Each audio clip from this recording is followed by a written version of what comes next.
Assalamualaikum warahmatullahi wabarakatuh. Halo semuanya, perkenalkan nama saya Muti Amazidah dengan NIM 2514070074 jurusan PGMI kelas B kelompok 10. Nah, pada kesempatan kali ini saya akan menyampaikan materi tafsir terbawi tentang Mau'izah dan Amsal yang terdapat dalam surah Ibrahim ayat 24 sampai 26. Sebelum kita masuk ke penafsiran mengenai ayat ini, marilah kita baca dulu surah Ibrahim ayat 24 sampai 26. A'udzu billahi minasy syaithanir rajim. Bismillahirrahmanirrahim. Alam tara kaifa daraballahu mathalan kalimatan thayyibatan kasyajaratin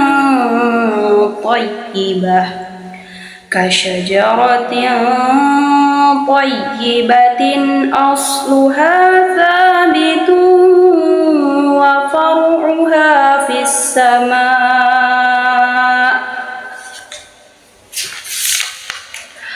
tu'ti ukulaha kulla hinin bi'izni rabbiha wa yadribullahul amthala linnasi la'allahum yatadhakkarun. Wa mathalu kalimatin khabithatin kasyajaratin khabithatin ijtuthat min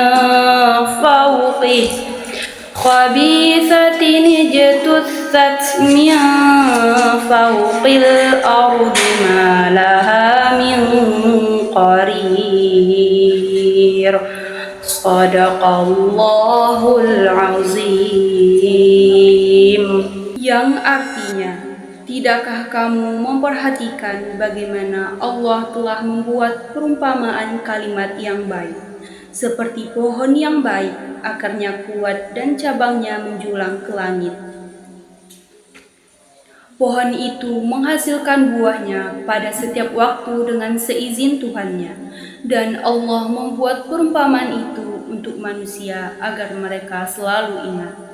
Dan perumpamaan kalimat yang buruk, seperti pohon yang buruk yang telah dicabut akar-akarnya dari permukaan bumi, tidak dapat tetap tegak sedikit pun. Maha benar Allah dengan segala firman-Nya. Nah, selanjutnya kita akan masuk ke dalam penafsiran ayat ini.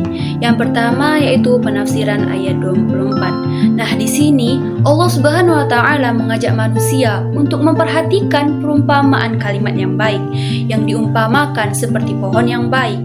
Nah, pohon itu memiliki akar yang kuat yang menghujam ke dalam tanah sehingga tidak mudah tumbang serta memiliki cabang yang menjulang tinggi ke langit. Nah, perumpamaan ini digunakan Allah untuk menjelaskan bahwa keimanan dan kalimat tauhid memiliki kedudukan yang sangat kokoh dalam diri seorang mukmin. Para ulama memaknai kalimat yang baik itu sebagai kalimat tauhid, iman atau petunjuk Allah yang menjadi dasar kehidupan seorang mukmin. Lalu penafsiran dalam ayat 24, di sana Allah menjelaskan bahwa pohon yang baik itu menghasilkan buah pada setiap musim dengan izin Allah. Artinya, keimanan yang benar akan selalu melahirkan amal soleh dan manfaat yang berkelanjutan. Nah, para ulama berbeda pendapat mengenai jenis pohon yang dimaksud dalam ayat ini. Ada sebagian ulama yang mengatakan itu adalah pohon kurma, dan sebagian ulama lagi mengatakan pohon kelapa. Namun yang terpenting bagi kita yaitu memahami makna perumpamaan yang terkandung di dalamnya. Lalu ayat 26, setelah Allah menjelaskan kalimat yang baik, Allah memberikan perumpamaan tentang kalimat yang buruk.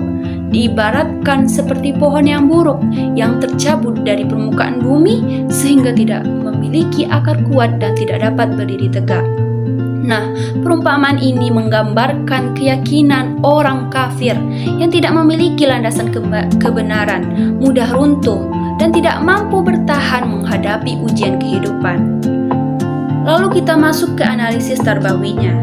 Dari ketiga ayat ini, dapat kita mengambil nilai-nilai tarbawi yang sangat penting.